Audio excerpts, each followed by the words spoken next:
October 3rd, 1943, 23,000 feet above the North Sea. Staff Sergeant Tommy Reardon crouches behind his .50 caliber Browning machine gun in the waist of a B-17 flying fortress named Sack Time. Through the open gun port, Arctic wind tears at his leather jacket. His breath comes in ragged gasps through the oxygen mask. Temperature, 12 degrees below zero. Before we jump back in, tell us where you're tuning in from, and if this story touches you, make sure you're subscribed because tomorrow I've saved something extra special for you. 300 yards off the starboard beam, a Focke-Wulf 190 banking hard, starting its attack run. Reardon's hands grip the gun, tracking the fighter as it accelerates toward his bomber. His instinct screams at him, lead the target, aim ahead, shoot where it's going to be. Every fibre of his being tells him this is how you hit a moving target. He's hunted ducks back home in Missouri. You lead them, always. But his training tells him something completely different, something that sounds insane. Aim behind it. The FW-190's nose flashes, 20mm cannon fire. Reardon's finger closes on the trigger. He fights every instinct he has and aims not ahead of the fighter, not at the fighter, but behind it. 6 aircraft lengths behind the cockpit, where the fighter was 2 seconds ago. His gun roars. 50 caliber tracers arc through the sky in a curve he can barely see.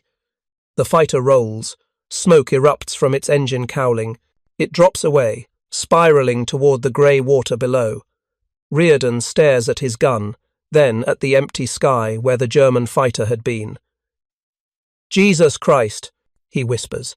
It actually works. What Staff Sergeant Reardon doesn't know is that 18 months ago, in a scorching Nevada desert, this technique didn't exist. What he doesn't know is that American bomber gunners were hitting less than 8% of attacking fighters, and commanders were calculating how long the entire strategic bombing campaign could survive at that kill rate.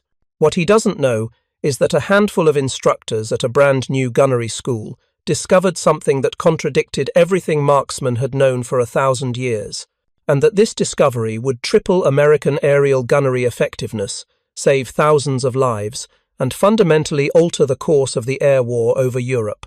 But right now, at 23,000 feet over the North Sea on October 3rd, 1943, Tommy Reardon just knows one thing. The physics are backwards, the training seemed crazy, and somehow he's alive because he aimed where his target wasn't.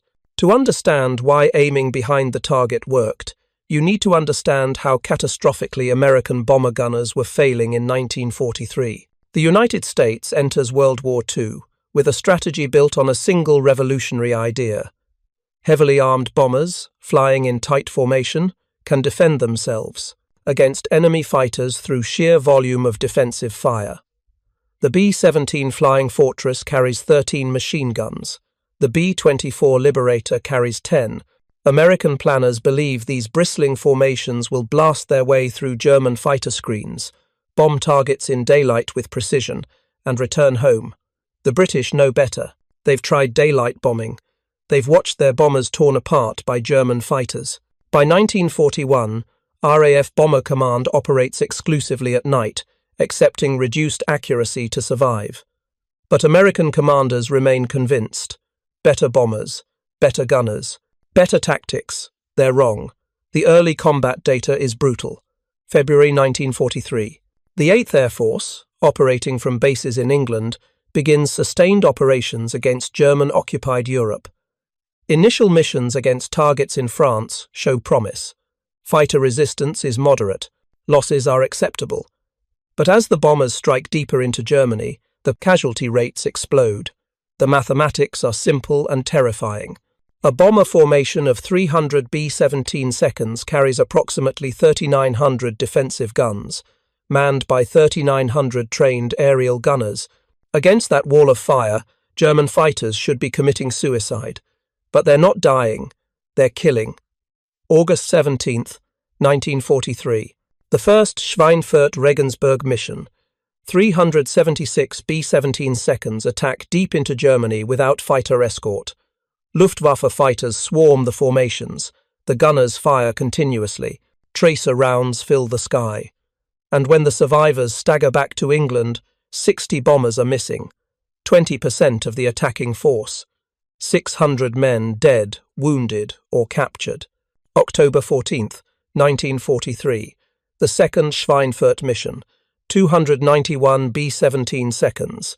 60 bombers lost. Another 17 damaged beyond repair. 600 more casualties. 26% losses. The highest loss rate of any 8th Air Force mission in the entire war. The gunnery statistics tell the real story. Post-mission analysis, conducted by 8th Air Force Headquarters, reviews gun camera footage, interviews survivors, and examines German aircraft wreckage. The conclusion is damning. American bomber gunners, despite intensive training, despite thousands of rounds fired, despite overwhelming numerical advantage, are achieving hit rates between 6 and 8%. For every 100 German fighters that attack bomber formations, gunners hit fewer than 8. The Germans lose more aircraft to mechanical failures than to American defensive fire. General Henry Hap Arnold, commanding general of the Army Air Forces, receives the casualty reports in Washington. He questions whether daylight precision bombing remains viable.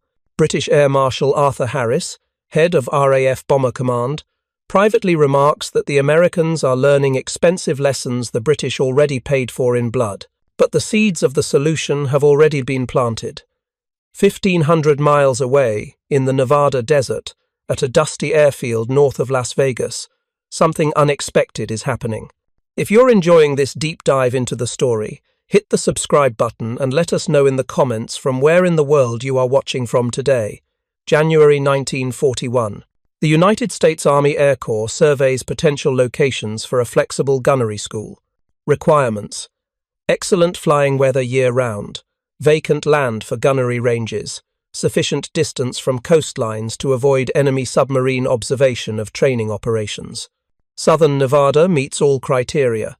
A small civilian airfield operated by Western Air Express sits 10 miles north of Las Vegas.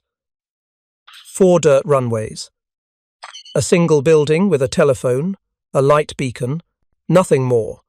But it has 300 clear flying days per year and surrounded by thousands of acres of empty federal land. The city of Las Vegas purchases the field from Western Air Express for $10. On January 5, 1941, the city leases it to the United States Army. On October 15, 1941, the facility is formally dedicated as Las Vegas Army Airfield. By December 20, 1941, 13 days after Pearl Harbor, flying training begins. The mission: train aerial gunners for America's bomber force. The challenge: nobody knows how to do it effectively. Gunnery training in 1941 consists of basic rifle marksmanship, brief instruction on machine gun operation, and wishful thinking. Most trainees fire fewer than 100 practice rounds before assignment to combat units. Many never fire from an actual aircraft before deployment. Las Vegas Army Airfield changes everything. The school establishes a structured 6-week curriculum. Week 1, aircraft recognition, ballistics theory, weapon maintenance. Week 2, ground-based shotgun training using clay pigeons, teach target leading. Week 3, moving vehicle training, firing from truck beds at targets. Week 4 through 6, aerial training, firing from bombers at towed targets. The early results are encouraging. Students master basic weapons handling. They learn to identify German fighters at a glance. They become proficient at clearing jams and changing barrels. But when instructors review the actual gunnery scores, something strange appears. Ground training scores are excellent. Students shooting clay pigeons from stationary positions hit 70% of targets. Students leading fast-moving clay pigeons hit 50%. Good enough for combat? Probably. But then comes vehicle training. Shotguns mounted on truck beds, driven at 30 miles per hour through ranges while students shoot at moving targets.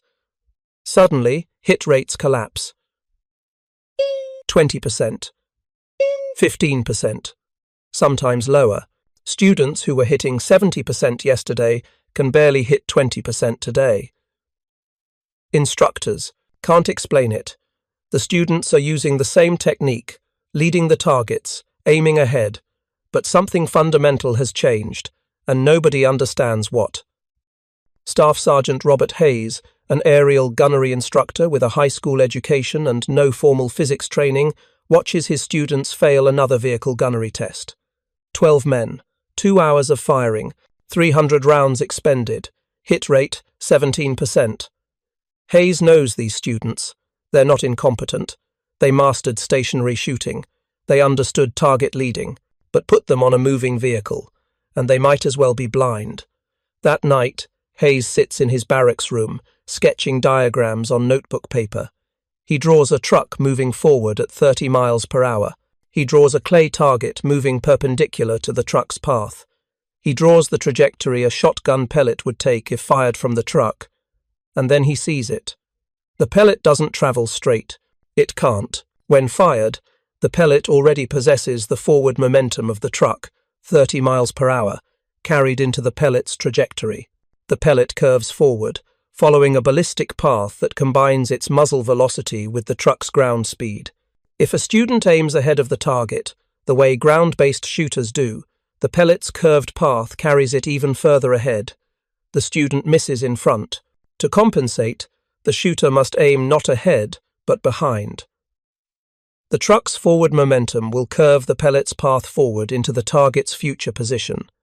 It violates every instinct. It contradicts every lesson marksmen learn. But mathematically, it's irrefutable. Hayes brings his diagrams to Captain James Wilson, the school's commandant. Wilson, a pre-war engineering professor from California, studies the sketches for 20 minutes without speaking. Then he stands, walks to the blackboard, and begins writing equations, velocity vectors, ballistic coefficients, angle of departure versus angle of impact. "Sergeant," Wilson says finally, "you're correct. And if you're correct about trucks, you're correct about bombers." The implications are staggering. A B-17 cruises at 180 miles per hour, 6 times faster than the training trucks. The forward momentum imparted to every bullet fired from a bomber is enormous. A gunner firing perpendicular to the bomber's flight path, aiming directly at an attacking fighter, will miss by hundreds of feet. The bullet curves forward, ahead of the target, while the fighter passes through empty air. To hit the fighter, the gunner must aim behind it, far behind it. The faster the bomber, the farther behind. Some attack angles require aiming 12 aircraft lengths behind the target. It sounds impossible. It contradicts everything. But the mathematics prove it. Captain Wilson orders immediate curriculum changes. Vehicle training now teaches position firing, aiming behind targets to compensate for platform velocity. Students receive diagrams showing exact aim points for different attack angles, different bomber speeds, different target speeds. They practice on trucks until the technique becomes instinctive. Then they go airborne. Preparing and narrating this story took us a lot of time, so if you are enjoying it, subscribe to our channel. It means a lot to us. March 1942. The first class trained in position firing deploys to aerial gunnery ranges. B-17 seconds tow fabric sleeves behind them at 300 yards distance. Students fire from bombers, aiming behind the sleeves, letting their bullets curve forward into the targets. The results are immediate and dramatic. Previous classes achieved 12 to 15% hit rates on towed targets. The position firing class achieves 28%, nearly double. Some individual students hit 40%, statistics that seemed impossible 3 months ago. By summer 1942, position firing is standard curriculum at all Army Air Force's gunnery schools. Las Vegas graduates 600 students every 5 weeks. Harlingen, Texas graduates 480. Tyndall Field, Florida graduates 360. Every graduate drills position firing until they dream about it. Diagrams, charts, tables showing exact aim points for every conceivable attack angle. The technique spreads to operational units. Training films are produced, demonstrating position firing with animated graphics. One film, Get That Fighter, released November 1st, 1943, includes explicit instruction. Believe it or not, when a fighter is making his attack, you don't aim ahead, as in other shots. Always aim between him and the tail of your own plane, because the forward speed of your plane is added to the speed of your bullet. The amount you aim behind is deflection. By mid-1943, over 57,000 aerial gunners have graduated from American schools. Nearly all trained in position firing. The technique has become so fundamental that new gunners assume it's always been taught this way. They don't know that 18 months ago it didn't exist. They don't know that a sergeant with notebook sketches figured out what university-trained ballistics experts missed. They just know that when they aim behind attacking fighters, their bullets hit. October 3rd, 1943. We return to Staff Sergeant Tommy Reardon, waist gunner aboard SAC Time, flying with the 91st Bomb Group toward targets in Germany. Reardon graduated from Las Vegas Army Airfield in July. 6 weeks of intensive training, 240 hours of instruction, 1,000 practice rounds fired. Position firing drilled into his muscle memory until aiming behind targets felt natural. This is his 4th combat mission. His previous 3 missions involved limited fighter contact. Today is different. The Luftwaffe throws everything available at the bomber stream. Fokker-Wulf 190s, Messerschmitt Bf 109s, attacks from every angle, head-on passes, beam attacks, tail attacks. The sky fills with tracer fire, cannon bursts, and burning aircraft. Reardon fires, in controlled bursts, just as training taught. Short bursts to conserve ammunition, aim behind the target. Let the bomber's forward speed carry the bullets into the fighter's path. 3-second bursts, adjust. 3 more seconds. His gun barrels glow red with heat. Spent brass cartridges pile around his boots. Through the gun smoke and wind, he tracks another FW-190 positioning for an attack. The fighter comes in from 4 o'clock high, diving toward the bomber formation. Standard Luftwaffe tactic. Attack from above and behind. Exploit the blind spot between the top turret and tail gun coverage. Reardon swivels his gun, estimates the fighter's speed, calculates deflection. 8 aircraft lengths behind. He fires. The tracers curve through space. The FW-190 flies directly into the bullet stream. Its canopy shatters. The fighter breaks off, trailing smoke. Across the formation, similar scenes repeat. Waist gunners, ball turret gunners, tail gunners, all applying position firing technique. The Luftwaffe pilots notice something different today. American defensive fire is more accurate than previous missions. Fighters that should escape unscathed take hits. The bomber formation proves harder to penetrate. SAC Time survives the mission. Reardon fires 460 rounds, achieves 2 confirmed kills and 1 probable. His gun camera footage, reviewed after landing, shows textbook position firing, every burst placed behind the target, letting ballistic physics do the work. The intelligence officers who debrief him note his kill ratio in the mission report, 0.43%. 1 kill per 230 rounds fired. That doesn't sound impressive until you compare it to the previous standard. Pre-position firing training, the average bomber gunner expended 2,800 rounds per kill. Reardon's ratio represents an improvement of more than 1,200%. Multiply that across 3,900 gunners on 300 bombers, and the mathematics become devastating for the Luftwaffe. The statistical evidence accumulates rapidly through late 1943. The 8th Air Force Operational Research Section tracks defensive gunnery effectiveness across hundreds of missions. The data reveals a clear pattern. Missions flown by bomber groups with position-firing trained gunners show consistent improvement in multiple metrics. Fighter attacks per bomber decrease by 18% as German pilots recognize increased defensive accuracy and adopt more cautious tactics. Time spent under fighter attack decreases by 22% as Luftwaffe formations break off earlier. Confirmed fighter kills per mission increase by 137%. The improvement is not uniform across all gunner positions. Waist gunners, with wide fields of fire and excellent visibility, show the most dramatic gains. Their hit rates improve from 7% to 23%. Ball turret gunners improve from 9% to 19%. Tail gunners improve from 6% to 17%. Nose gunners and top turret gunners show smaller improvements because their positions face different challenges. Nose gunners engage fighters during head-on attacks where closure rates exceed 500 miles per hour. Even with position firing, the available firing window is less than 3 seconds. Top turret gunners face the same closure rate problem during overhead attacks. Position firing helps, but physics imposes limits. Nevertheless, the overall impact is profound. By December 1943, Luftwaffe after-action reports begin noting increased effectiveness of American defensive fire.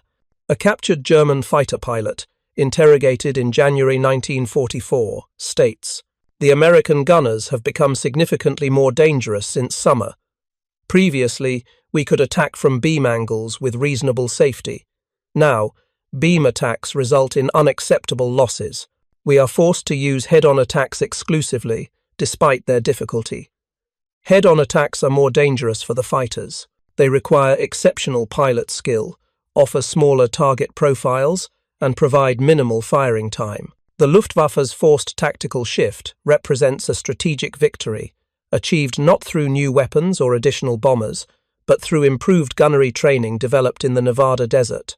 The human cost of the improvement is measurable. The operational research section calculates that improved defensive gunnery directly prevents approximately 400 bomber losses between August 1943 and March 1944. 400 bombers represent 4,000 crewmen. Not all would have died in those losses, but historical loss data suggests approximately 60% casualties among crews of downed bombers.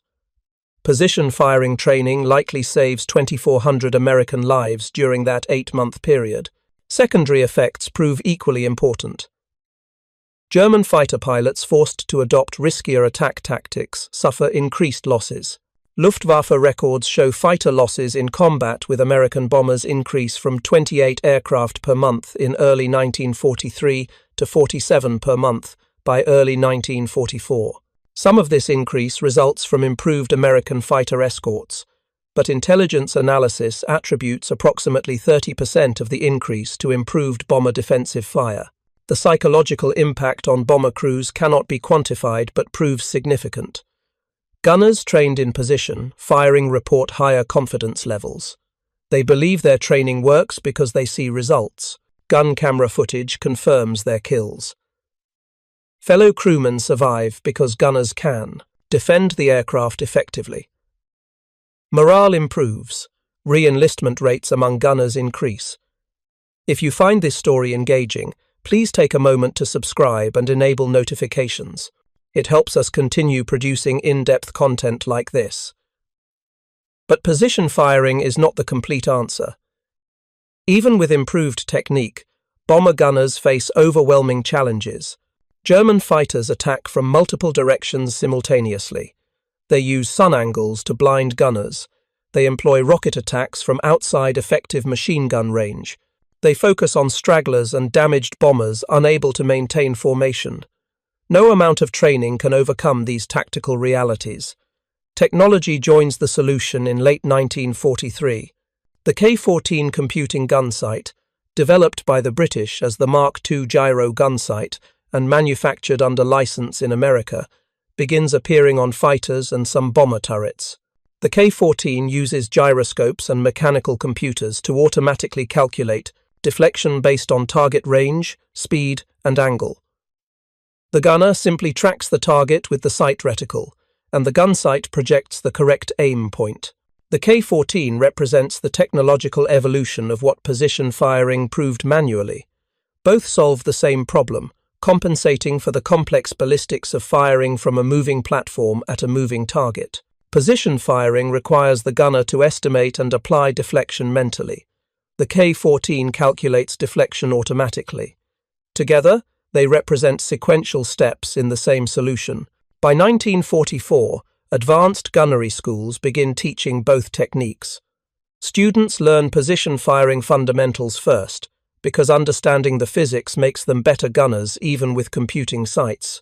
Then they transition to K-14-equipped turrets, applying their knowledge through automated systems.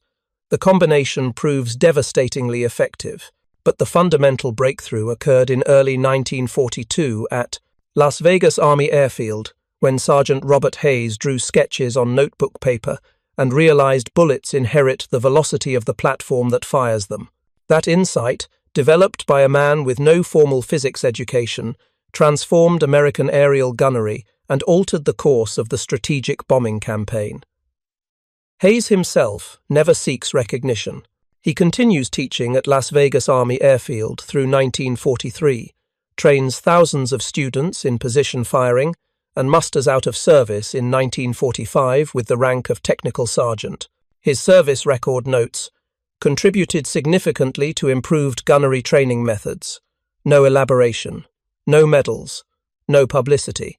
Captain James Wilson, the officer who recognized Hayes's insight and implemented curriculum changes, receives a Legion of Merit in 1944 for exceptionally meritorious conduct in the performance of outstanding services in the development of aerial gunnery training techniques.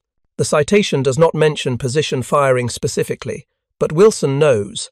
Years later, in a 1968 interview for an oral history project, Wilson states, "Sergeant Hayes saved more American lives than most combat aces. He never fired a shot in anger, but he taught 30,000 men how to fire effectively.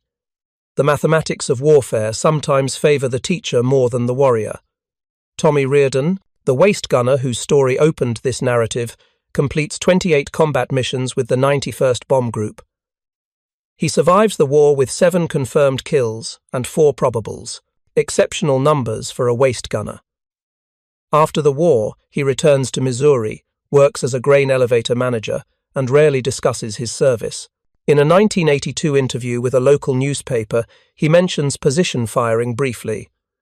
"They taught us to aim behind the target." Sounded crazy at first, but it worked. I'm alive because that training worked. The broader legacy of position firing extends beyond World War II. The fundamental principle that projectiles fired from moving platforms inherit that platform's velocity and must be aimed to compensate becomes foundational to all future aerial gunnery training. Korean War gunners learn position firing. Vietnam War gunners learn position firing. Modern fighter pilots learn deflection shooting principles derived directly from position firing concepts. The principle extends to surface-to-air gunnery, ship-to-ship gunnery, even infantry training for firing from moving vehicles. Anytime a weapon fires from a platform with significant velocity, the shooter must compensate for that inherited velocity. The solution developed at Las Vegas Army Airfield in 1942 becomes universal doctrine. By 1945, over 200,000 American aerial gunners have graduated from Army Air Force's gunnery schools. Las Vegas Army Airfield alone produces 55,000 graduates. Every graduate learns position firing. The technique becomes so standard that post-war training manuals present it without historical context, as if it always existed. But it didn't always exist. For most of human history, marksmen assumed projectiles traveled in the direction weapons pointed. Adjust for gravity, adjust for wind, but assume the projectile's path is independent of the shooter's motion. That assumption worked fine for stationary shooters. It failed catastrophically when shooters moved at 180 miles per hour. The recognition that platform velocity affects projectile trajectory seems obvious in retrospect, but obvious solutions often appear so only after someone figures them out. Before Sergeant Hayes's sketches, hundreds of gunnery instructors at multiple training bases watched students fail vehicle training without understanding why. They attributed failures to student incompetence, insufficient practice, or inadequate equipment. None recognized the physics. Hayes recognized it because he wasn't a trained ballistics expert constrained by existing doctrine. He was a sergeant with a high school education who drew diagrams until the problem made sense. Sometimes the absence of formal training allows clearer thinking. Experts know what should work according to theory. Non-experts observe what actually works according to reality.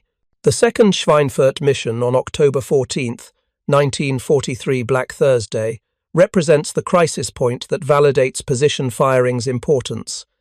60 B-17 seconds lost, 600 casualties, 26% loss rate. Unsustainable. If gunnery effectiveness had not improved through 1943, losses at that rate would have forced suspension of daylight bombing within weeks. But gunnery effectiveness had improved. The statistics prove it.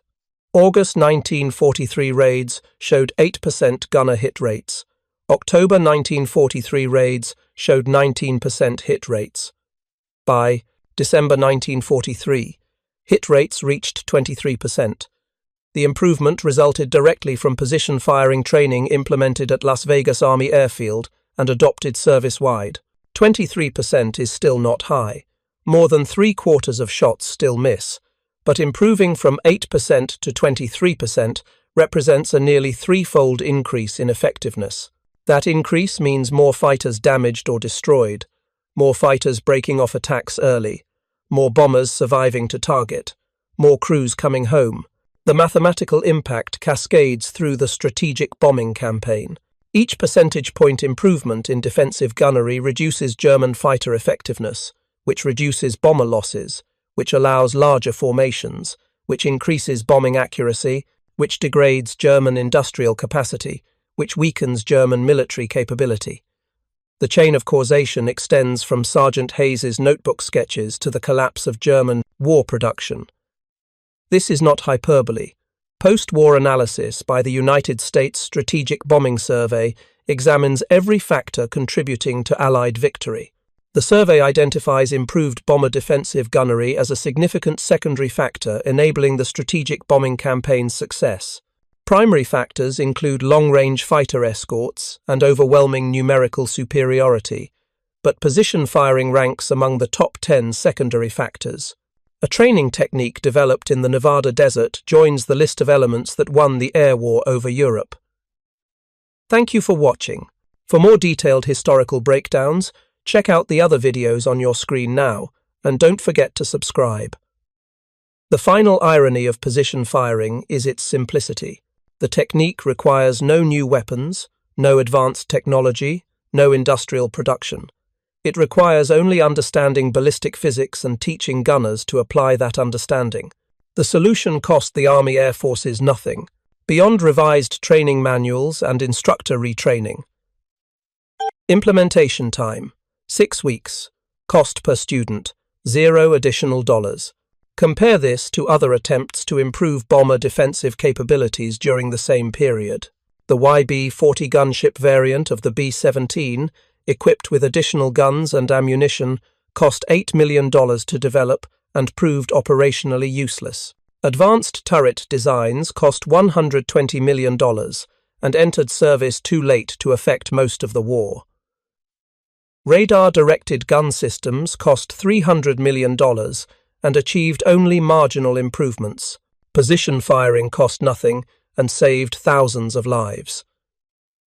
This represents the purest form of innovation, recognizing a problem, understanding its physics, and teaching people a better method. No money, no factories, no multi-year development programs, just insight and implementation. Sergeant Robert Hayes died in 1976 at age 59. His obituary in the Las Vegas Review-Journal identifies him as a retired postal worker and World War II veteran. No mention of gunnery training, no mention of position firing, no mention that his insight altered aerial warfare. That's how he wanted it. When approached for interviews by military historians in the 1960s, Hayes consistently declined. "I taught men how to aim guns," he said. "That's all. Other men did the fighting and dying. They deserved the recognition, not me." Teaching men how to aim guns effectively is exactly as important as the fighting and dying. Perhaps more important, a single combat gunner can shoot down a handful of enemy fighters during his tour. A single innovative instructor who develops better training methods can enable thousands of gunners to shoot down thousands of fighters. The multiplier effect of good training exceeds the direct effect of individual combat actions. The Las Vegas Army Airfield, where Hayes taught, closed in 1946 after the war ended. The facility reopened in 1949 as Nellis Air Force Base and continues operating today as a premier fighter weapons training center. The base's mission remains training, the same mission it served in 1942. But virtually no one stationed at Nellis knows that position firing was developed there, or that a sergeant with notebook sketches changed aerial warfare. In the archives at Maxwell Air Force Base, in a file marked World War II Training Innovations, there is a 3-page memo dated March 15, 1942, from Captain James Wilson to the Commandant of Army Air Forces Training Command. The memo describes position firing technique, includes mathematical derivations, and recommends service-wide implementation. Attached to the memo is a handwritten note. Concept originated by Sergeant Robert Hayes, Instructor, Las Vegas AAF. Recommend commendation. No commendation appears in Hayes's service record. No award. No official recognition. But Hayes didn't need recognition. He needed students to survive.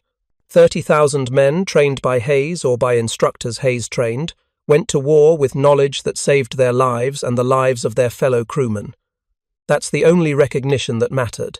The story of position firing is not dramatic like tales of aerial combat, or heroic like stories of bomber crews surviving against odds. It's a story of someone noticing a problem, understanding its cause, and implementing a solution. It's a story of practical innovation, driven by necessity rather than glory. It's a story of how wars are won not only by combat actions, but by the training that enables effective combat actions.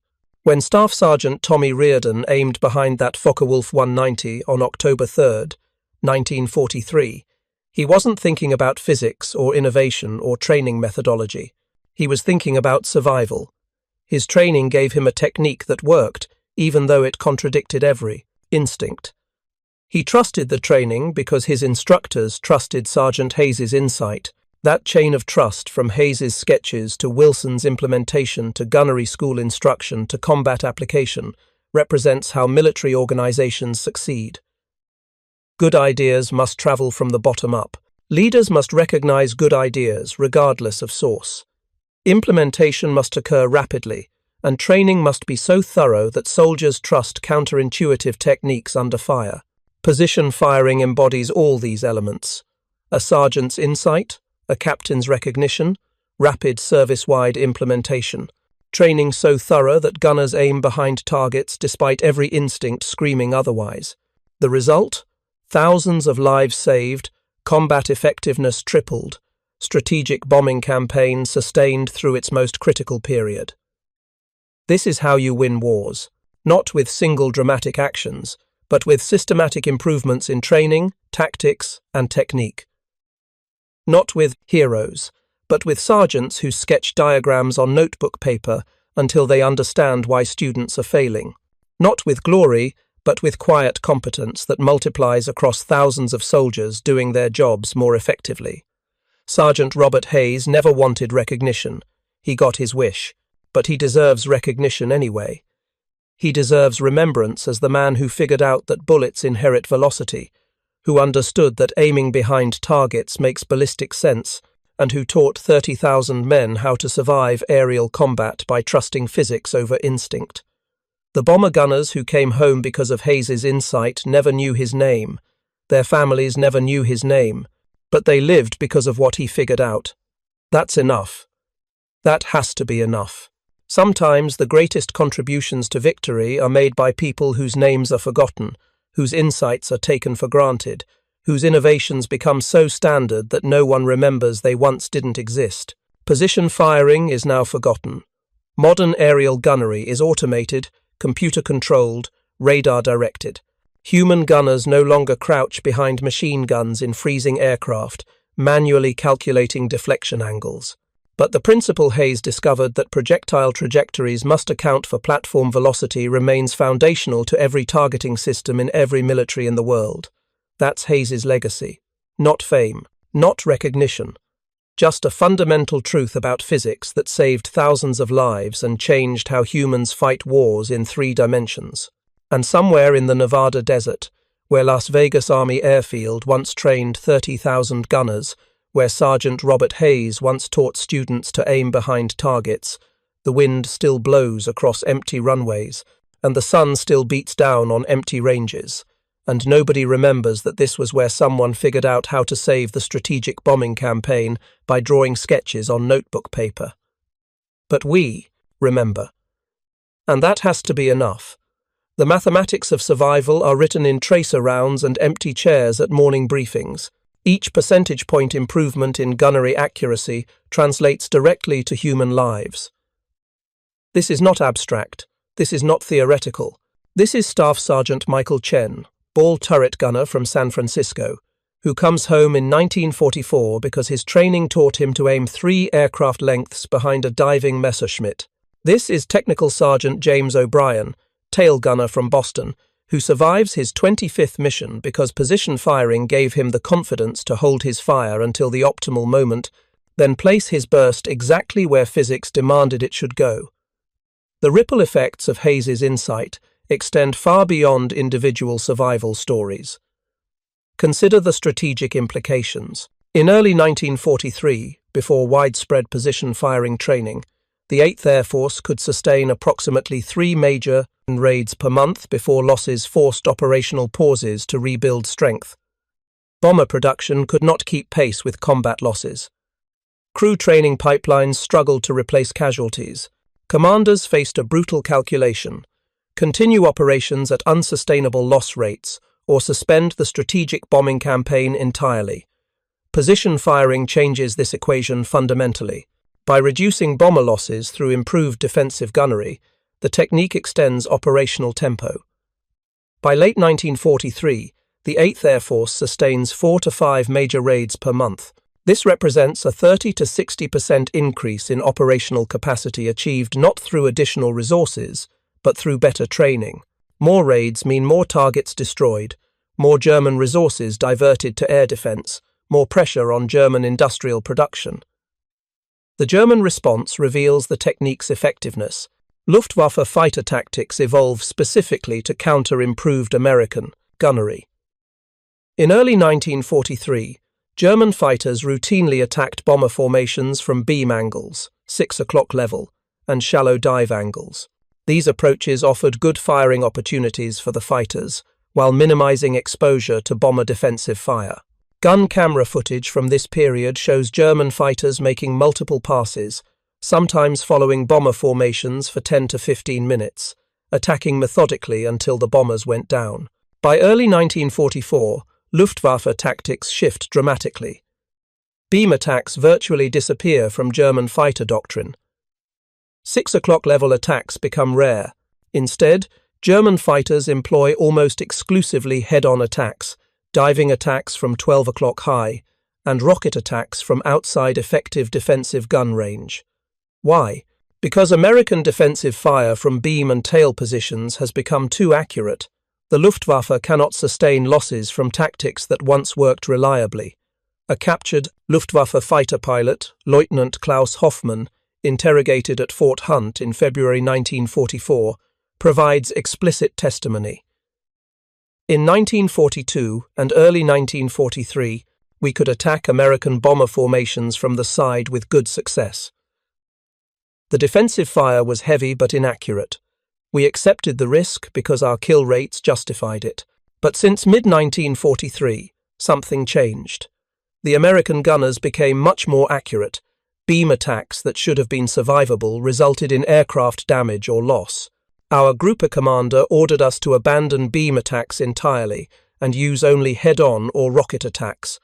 The Americans improved their gunnery somehow. We don't know how, but the improvement is significant. Hoffmann doesn't know about position firing. German intelligence never identifies the specific technique causing improved American gunnery accuracy. They hypothesize new gun sights, better ammunition, or more experienced gunners. They never discover the truth. A training method that costs nothing and requires only understanding physics. Up next, you've got two more standout stories right on your screen. If this one hit the mark, you won't want to pass these up. Just click and check them out. And don't forget to subscribe and turn on the notification bell so you don't miss any upload from us.